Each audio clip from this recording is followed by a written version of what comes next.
A 26-year-old woman slept outside for 6 winters in Norwell, the coldest night in state history. She woke up at 73 degrees. Nobody walking past that alley knew they were looking at the most efficient thermal system on the entire block. If that sounds impossible, stick around. Like and subscribe so you don't miss what comes next. Her name was Vivian Colt. She was 26 years old, and the night before, she had lost everything that remained of a life she had spent 2 years slowly dismantling in the service of someone she loved. Her mother's name was Carol.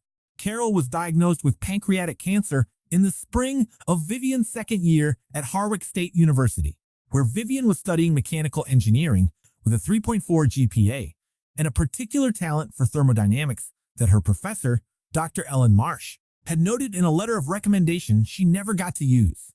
Vivian left school on a Tuesday in March, packed 2 bags, and drove home to Caldwell without telling anyone she wasn't coming back. She told herself it was temporary. She used her scholarship money, $8,000, on hospital bills and groceries, and the particular indignities of keeping a household running when the person who ran it was lying in a bed in the living room connected to a morphine drip. Carol died in October. Vivian's father, a man named Doug, remarried in February. The woman he married changed the locks in March. Vivian came home from a friend's funeral to find her key didn't work.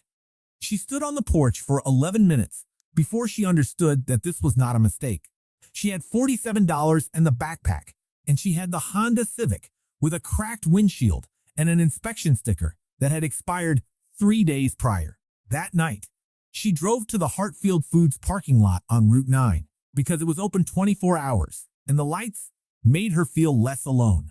She had seen a video on her phone that afternoon, a clay flower pot, 4 tea lights, a metal pie tin, someone in a warm kitchen explaining that for $3 you could heat a small space. The comment section called it genius. She knew it was wrong.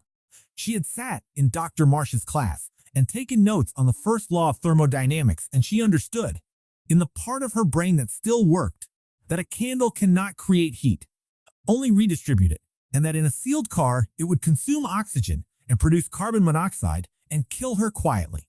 She lit the candles anyway, because desperation does not negotiate with physics. 20 minutes later, she was on her hands and knees in the parking lot in the cold, vomiting next to the front tire, her head splitting open from the inside.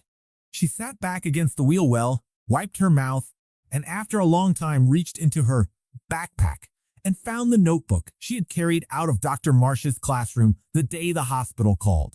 She opened it to the first blank page and wrote, in small, careful letters, CO poisoning from sealed space. Already knew. Did it anyway. Note, desperation does not change physics. She stared at what she had written for a while. Then she put the notebook away and sat in the cold and tried to figure out what to do next. The notebook had been a 50-cent composition book from the campus bookstore. On its first 40 pages were the notes from ME 2210 Heat Transfer, written in Vivian's small, precise handwriting. The last entry before the blank pages was dated the Tuesday she left. It read in mid-sentence, conduction versus convection. Key distinction is molecular contact versus fluid movement. If surface is stationary and in direct contact with body, rate of heat loss can be 20-25 faster than, and then it stopped. The hospital had called during that sentence. She had put the pen down and walked out and never come back to finish it. On the second night in the Hartfield Foods parking lot, with the temperature dropping to 12 degrees and the parking lot empty except for a night shift stock worker's truck idling near the loading dock, Vivian opened the notebook to that unfinished sentence and read it 3 times. Then she flipped to a blank page and started calculating. The Honda Civic had an interior volume of approximately 2,800 liters. Her resting metabolic output was roughly 80 watts. The heat loss through the steel doors and glass windows at a 30-degree temperature differential was, she worked it out slowly, cross-checking against what she remembered from lecture, far more than 80 watts. Far more. The math was simple and devastating. She was producing heat at a rate that couldn't come close to replacing what the car's metal body was bleeding into the night. She needed to reduce the volume. She needed to get smaller. She was sitting with this problem, the pen tapping against her knee, when someone knocked on the passenger window. He was an old man, late 60s, a face like weathered brick. He held up a piece of cardboard folded in half. "She rolled the window down an inch," he said. "Under your back, not on top of you." Under. Then he walked away toward the far corner of the lot where a shopping cart held everything he owned. He told her once his name was Carl. She watched him go, and then looked at the cardboard he had left on the windowsill, and then looked back at her unfinished sentence in the notebook. If surface is stationary and in direct contact with body, rate of heat loss can be 20 to 25x faster than. And she understood. The ground was not air. It did not move. It pressed against you with every molecule in direct contact and pulled your heat downward into the earth through pure conduction, and no amount of wrapping yourself tighter would stop it because the mechanism was different. Carl had not known the word conduction. Carl had survived 11 winters. She wrote in the notebook. Carl doesn't know the terminology. Carl has 11 winters of proof. These are the same thing. She got out of the car and broke down a wine shipping box behind the Hartfield Foods dumpster and laid 4 layers of it in the back seat. She slept on it and woke up warmer than she had been in 2 nights. It was not enough, but it was a proof of concept. And a proof of concept she had learned in the part of her education she still carried with her is where every system begins. The Honda Civic was towed on a Tuesday in January, 3 days into a cold snap that had dropped Caldwell to 8 below zero. The inspection sticker had been expired for 3 days, exactly 3 days, and the impound fee was $1,100 plus $45 per day of storage. Vivian stood in the parking lot of the impound yard with her backpack and her notebook and watched them tell her this through a window with a small metal slot at the bottom where paperwork passed through. She had $62. She thanked the man at the window in a voice she couldn't quite keep steady and walked to the bus stop and took the Route 7 to Morro Falls because someone at the Caldwell overnight shelter had told her Morro Falls had more abandoned warehouses and fewer patrol routes. On the way, on her phone with 12% battery left, she found the address of the Caldwell Central Public Library. It opened at 8. She was there at 7:53, sitting on the concrete steps with her backpack between her knees, when a woman came around the corner with a ring of keys. The woman looked at Vivian on the steps and said nothing. She unlocked the door and held it open. That was the first day. Vivian came because it was warm and had outlets and opened at 8. She sat in the far corner at a table by the window and plugged in her phone and opened the notebook and worked. She did not check out any books that first week. She did not speak to anyone. On the 9th day, she came in at opening as usual and found a book sitting on her table. She had not left anything there. The book was called Arctic Survival Engineering, published by a Norwegian university press in 1991. There was no note. She looked up at the reference desk. A woman with short silver hair was helping someone at the card catalog, the same woman who had held the door open 9 days earlier. The woman did not look up. Vivian sat down and opened the book. It began with a principle she recognized immediately from ME 2210, stated in the plain language of people who had tested it at 60 below on a glacier. The primary goal of cold weather survival is not to generate more heat. It is to reduce the volume of space through which existing heat can escape. She read for 4 hours without stopping. When she looked up, the silver-haired woman was at her desk alone, doing paperwork. Vivian walked to the desk and said, "Did you leave that book?" The woman looked up. "Is it useful?" Vivian said, "Very." The woman said, "Good," and went back to her paperwork. Her name was Ruth Calloway. She had been a public librarian for 31 years. She never explained how she had known which book to leave. Vivian never asked.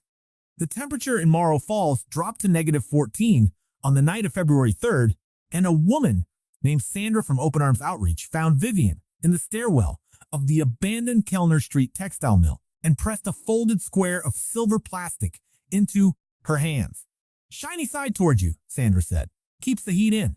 Vivian unfolded it. It was roughly the size of a twin sheet, thin as a grocery bag, lighter than a piece of paper, with a surface that reflected her own face back at her in a dozen fragmented pieces. She turned it over in her hands. The aluminum coating was only a few atoms thick. She knew vacuum-deposited emissivity near zero, reflectivity in the infrared range somewhere above 90%. Her body at rest emitted radiation at approximately 9 to 10 microns. The Mylar would reflect most of it back. "Does it work?" Sandra asked. Vivian said, "Yes." Sandra said, "You okay, sweetheart?" Vivian said, "I'm thinking." She wrapped herself in the Mylar that night, with the shiny side in and the cardboard underneath, and for the first time in 3 months. She woke up, and the cardboard beneath her back was warm to the touch. She lay still in the stairwell at 5:30 in the morning and looked at the ceiling and felt something shift inside her that was not warmth exactly. It was closer to recognition. Like a problem she had been holding at arm's length for months had finally moved close enough to see clearly. She took out the notebook.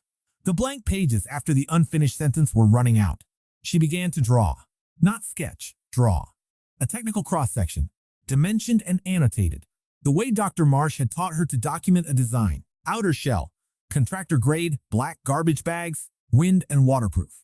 5 layers of clear plastic sheeting separated by 1-inch cardboard strips, each gap trapping a still layer of air. 2 Mylar blankets, shiny side inward. 4 inches of dry cardboard as a base. 4 2-liter HDPE bottles filled with hot water, placed at the body's 4 highest volume arterial sites. She calculated the composite R value. She estimated the BTU loss at various external temperatures. She ran the numbers 3 times to make sure she hadn't made an error. The math said it would work.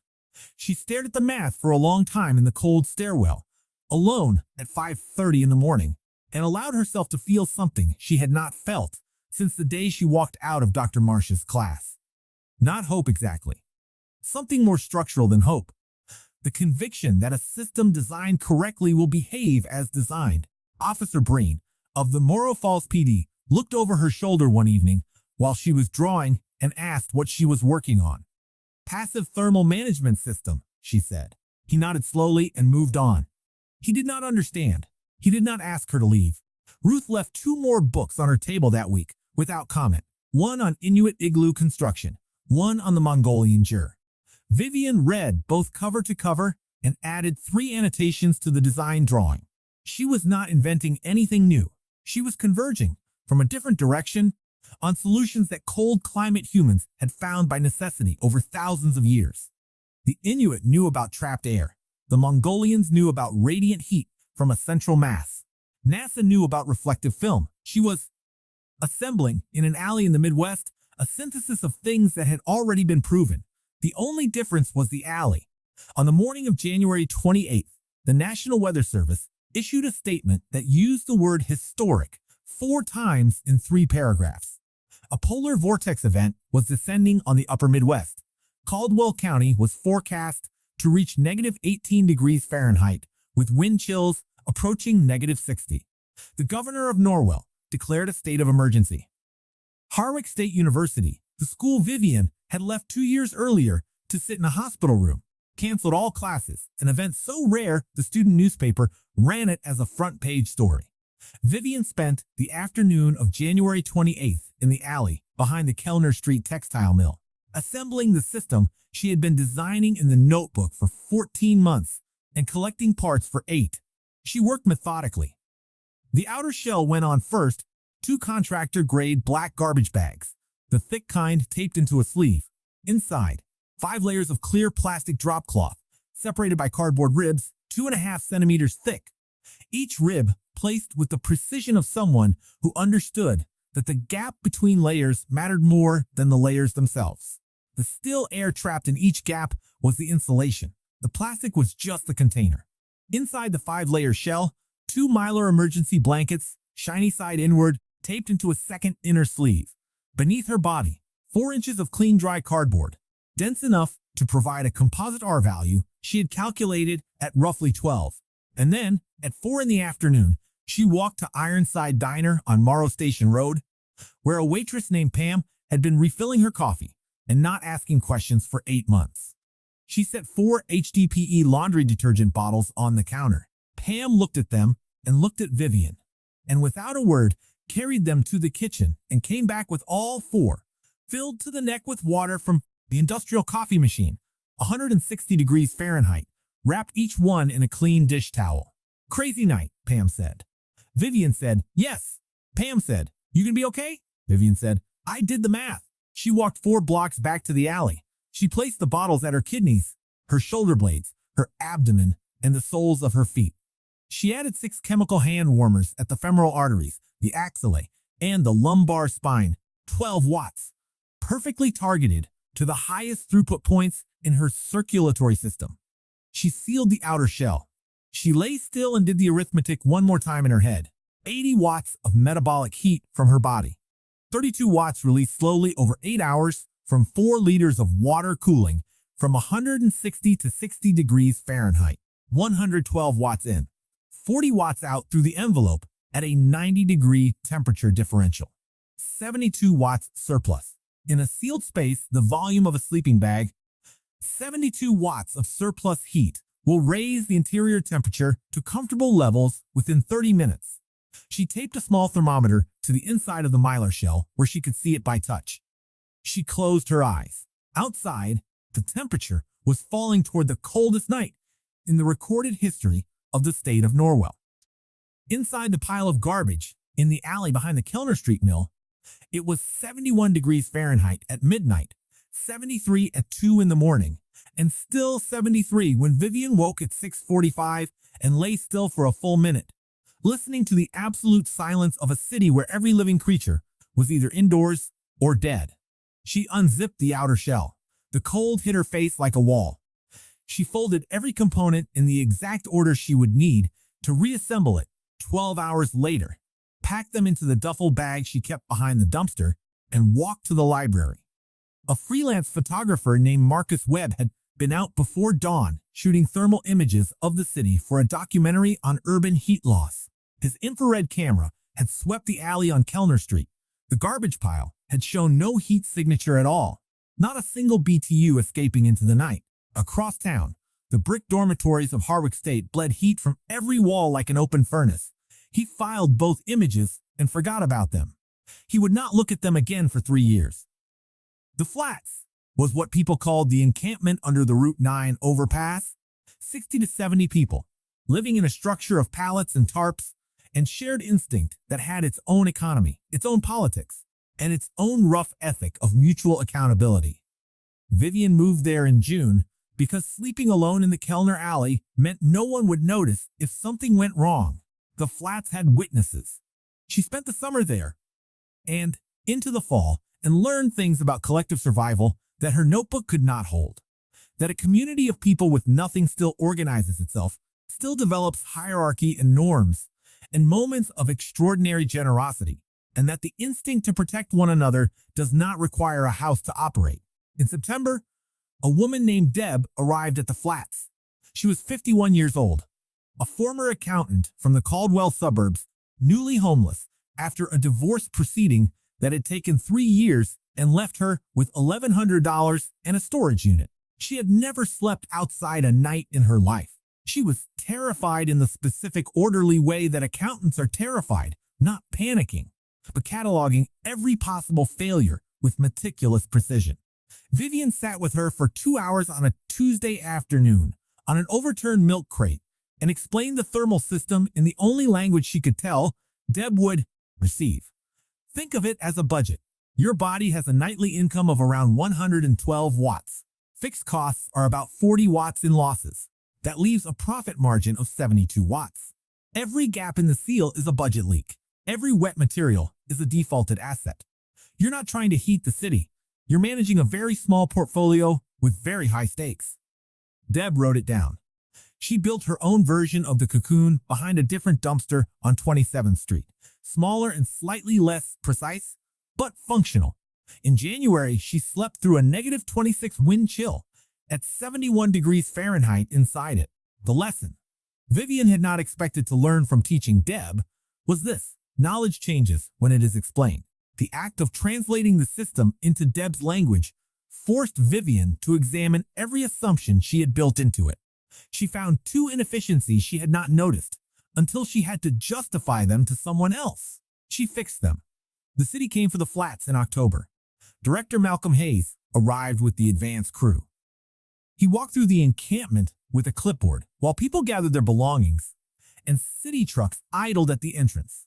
He passed Vivian's cocoon, the outer black shell, the folded mylar edge visible through a gap in the bag, and spent approximately 30 seconds looking at it before telling the crew to bag it. He did not ask what it was. He did not ask who had made it. 30 seconds was the entire duration of his attention. Vivian stood at the fence and watched 2 years of iterative engineering go into a city dumpster in under a minute. She did not cry. She had the notebook. She had the design. She had what she had built once and could build again. And she understood something that Director Hayes did not. The knowledge did not live in the object. It lived in the understanding that produced the object. She went back to the Kellner alley and started over. For 4 winters, Vivian's enemy had been cold. Cold was a problem she understood. Cold was physics she could calculate. Cold was honest. It followed rules, and rules could be beaten. Then came the winter of her 4th year outside, and cold was replaced by something worse. December arrived at 35 degrees Fahrenheit and raining. Not snowing. Raining. For 9 consecutive days. The temperature hovered just above freezing, which was, she would later understand, the most dangerous temperature on the spectrum. Cold enough to drain heat from a body efficiently. Warm enough to keep everything wet, with none of the compensating properties of dry cold that made her system work. Cardboard absorbs water.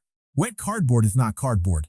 It is cold wet paper, and wet paper conducts heat outward rather than trapping it inward, and a single wet layer in the system can compromise every dry layer around it. The mylar separated from the plastic when both surfaces were wet. The outer shell collected condensation on the inside and held it there. On the 8th night of rain, Vivian lay in a shelter that was not sheltering her and began to shiver in a way she could not control. She lasted 40 minutes before she gave up and walked 3 blocks to the Kellner and 5th bus shelter and sat on the metal bench under the fluorescent light and shook. It was the only time in 6 winters that her system failed her. It was the only time she came genuinely close to what the medical examiner would have called a cold-related death. She did not feel afraid. She felt, through the shivering, the precise and impersonal curiosity that had kept her alive since the night in the Hartfield Foods parking lot. What went wrong, and how do I fix it? She took out the notebook with numb fingers and wrote, failure mode, moisture intrusion, thermal bridging through wet cardboard, entire vapor management strategy requires redesign. The next morning at the library, Ruth looked at the bruising along Vivian's wrists, where the uncontrolled shivering had strained the tendons, and said nothing. She slid a folded piece of paper into the book she was handing over. Vivian read it at her table. Reading room, 4 locks from the inside. Key is at the desk. Use it when you need to. She looked up. Ruth was already helping someone else. The solution came in 2 parts, from a construction dumpster behind Harwick Elementary, the school that shared a fence with the university. Vivian had left. She pulled 3 sheets of pink extruded polystyrene insulation, the closed cell kind that does not absorb water. She replaced the cardboard base entirely. She added a layer of Tyvek house wrap between her body and the insulation, which moved moisture outward but would not let rain move inward. She built a sloped outer tarp on 2 broken hockey sticks to shed rain before it reached the shell. She had reinvented, without naming it, the 4-layer vapor barrier system used by polar expeditions. Ruth left a book on her table that week. Polar Expedition Shelter and Insulation Systems, 1987, requested through interlibrary loan from Harwick State. Vivian read the relevant chapters and found that she had arrived at the same solution from the opposite direction. The expedition designers had started with the theory. She had started with the failure. They had met in the middle. The Weather Service called it a bomb cyclone. When it came in December of Vivian's 5th winter, a rapid pressure drop that turned a routine cold front into something structural, winds at 60 miles per hour by 9 in the evening, snow falling at 2 inches an hour, visibility in open areas measured in feet rather than yards. Caldwell County recorded 3 cold-related deaths in the 72 hours surrounding the storm. All 3 were unhoused. All 3 were within 3 kilometers of the alley on Kellner Street. Vivian had sealed the cocoon at 7 and was lying still with the thermometer in her hand, watching it stabilize at 72 degrees when something hit the outer shell from outside at 9:15. Not wind, a fist. Then a voice. Hello? Is someone in there? She unzipped the outer bag an inch. The wind tried to take it. She held it and looked out and saw a young man, 19, maybe 20, lips the specific color that she recognized as the body's desperate redirection of blood away from the surface, his hands shaking in the way that meant the cold had already moved past the surface and into the deeper systems. I'm lost, he said. I can't feel my hands. His name was Leo. She learned that later. In that moment, he was just a person in the stage of cold exposure, where the shivering has started to diminish, which is not an improvement. She opened the outer shell and said, "Get in, close it behind you." He fit, barely, both of them on their sides, spine to spine, the thermal mass of two bodies changing every calculation she had made. She placed the warmest bottle at the small of his back. She felt him begin to shiver hard, really shiver, the deep involuntary kind, and understood it as the sign she was looking for. His core temperature was still warm enough to defend itself. The shivering meant he was not yet in the irreversible stage. She lay awake for the entire night, watching the thermometer, keeping it below 80 degrees Fahrenheit, because above 80, they would sweat, and sweat-saturated insulation was the thing she had spent 5 winters learning to prevent. Twice she unsealed the outer shell for 3 minutes, letting the cold bleed the excess heat away, then resealed it before the interior temperature could drop below 65. To stay awake, she talked. She explained the system, the R value of the air gaps, the reflectivity of the mylar, the specific heat of water, the arterial placement of the hand warmers. She taught it the way she would have taught it in a classroom, precisely and from first principles, because that was the only mode she had. Leo was quiet for a long time. Then he said, "Where did you study this?" She said, "Harwick State." "I didn't finish." He said, "That's my school." She said nothing. She had not known. But it made a certain kind of sense. The alley on Kellner Street was 800 meters from the campus, and the polar vortex had caught people everywhere it found them. She did not tell him what she was thinking, which was this. She had left that school to take care of someone she loved, and the knowledge she had gathered there, incomplete, interrupted mid-sentence, had taken her 5 years to finish learning in the cold. Outside, the wind was still at 60 miles per hour. The thermometer in the cocoon read 74 degrees. At 7 in the morning, she told Leo the addresses of 3 warming centers and sent him out into a city that was beginning to dig itself free. He stood in the alley and looked back at the sealed cocoon and said, "Who taught you all that?" She said, "A woman named Carl and a librarian and the cold."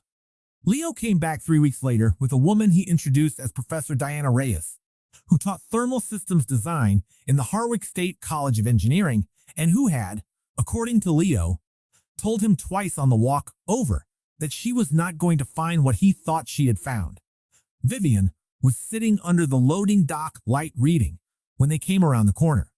The cocoon was folded in the duffel bag beside her. Professor Reyes was 44 years old, a compact woman with the particular patience of someone who had seen many things that turned out to be less than claimed. She looked at Vivian and at the duffel bag and said, "Leo tells me you built something interesting." Vivian unzipped the bag and laid out the components in assembly order on the concrete. Then she opened the notebook and found the design page. Professor Reyes studied it without speaking for 11 minutes. Vivian counted. "You're using parallel path R value calculation here," Professor Reyes finally said. "And this air gap arrangement, it's the same principle as triple pane glazing." Vivian said, "I didn't know the name for it. I just knew it worked." Professor Reyes looked up. Something in her expression shifted. Not surprise exactly, but the specific recalibration of a person who has encountered something that requires them to revise a framework they believed was settled. "Where did you learn this?" Vivian said. "I started in your department. I had to leave." That same week, Marcus Webb found the thermal images on his hard drive. He had been searching for something else and came across the folder from the polar vortex shoot 3 years earlier. He opened the Kellner Street image out of habit, and then, for the first time, he looked at it carefully. A pile of garbage in an alley. No heat signature. Not a single BTU escaping from the entire structure. He scrolled to the next image from the same night. The dormitory quad at Harwick State. Every building glowing orange and red on the thermal scale. heat pouring from the walls and windows and roof lines into the night at a rate that a building engineer would have found embarrassing. The university's most expensive residence hall was hemorrhaging warmth into negative 18-degree air, and 800 meters away, a pile of garbage that Vivian Colt had built from salvaged materials at a cost of approximately $1.50 a week was containing its heat with near-perfect efficiency. He put both images side by side and posted them without a caption. The Caldwell City Council meeting in February was ostensibly about housing policy. Professor Reyes had been invited to present a case study on adaptive engineering. She showed the notebook pages on the projector screen. She showed the thermal images. She explained, in the precise language of her discipline, what Vivian had built and why it worked. Director Malcolm Hayes was in the third row. He had been in the third row for 40 minutes before he understood that the innovative thermal management system developed by an unhoused individual in the Kellner Street area was the pile of black garbage bags he had ordered into a dumpster in 30 seconds 2 years earlier at the Flats. He stood up before the presentation was finished. He looked at Vivian, who was sitting in the back row. He said, "I'm sorry, I didn't know what it was." The room was quiet. Vivian looked at him for a long time with an expression that was not angry and not forgiving. "Something more careful than either of those," she said. "Director Hayes, the thing you need to apologize for isn't destroying the cocoon. Objects can be rebuilt. What you need to apologize for is that you saw a person in an alley and made a decision in 30 seconds that she had nothing worth understanding. You spent 30 seconds. I spent 2 years." The room stayed quiet. A week later, a reporter from the Caldwell Register contacted Vivian about a profile piece. The proposed headline was "From Homeless to Engineering Genius." She replied by email and did not agree to be photographed. The email read, in full, "Please don't write about me as a miracle story. If you do, readers will conclude that homeless people need to be geniuses to deserve attention. 4 people died in Caldwell County in December. All of them were unhoused. None of them had a system like mine. That doesn't mean they were less intelligent. That means they hadn't yet found the right piece of cardboard at the right moment, or found someone willing to sit down long enough to ask them what they needed. Write about them." The article was never published. In March, a Housing First caseworker from Caldwell County named Raphael, who had been leaving hand warmers in dumpster areas along the Kellner corridor for 4 winters and had said hello to Vivian dozens of times without pushing, asked her if she was ready. She said yes. The studio apartment had a thermostat set to 68 degrees. She kept the cocoon folded in the back of the closet. In June, Ruth Calloway retired. Vivian brought 1 book to the library retirement party, the copy of Arctic Survival Engineering that Ruth had left on her table without explanation 4 years earlier. She wrote on the title page, "Thank you for seeing the reader before you saw the problem, V."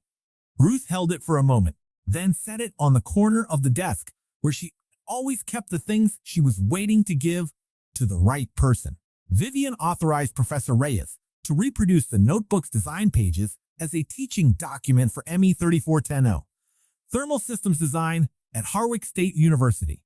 She asked that her name not appear on the cover. Reyes agreed and noted in the course syllabus only that the document was developed in the field under conditions the classroom could not replicate. On the first page, in red pen, in small, careful handwriting, "You do not heat a space. You only heat a body. Everything else is waste."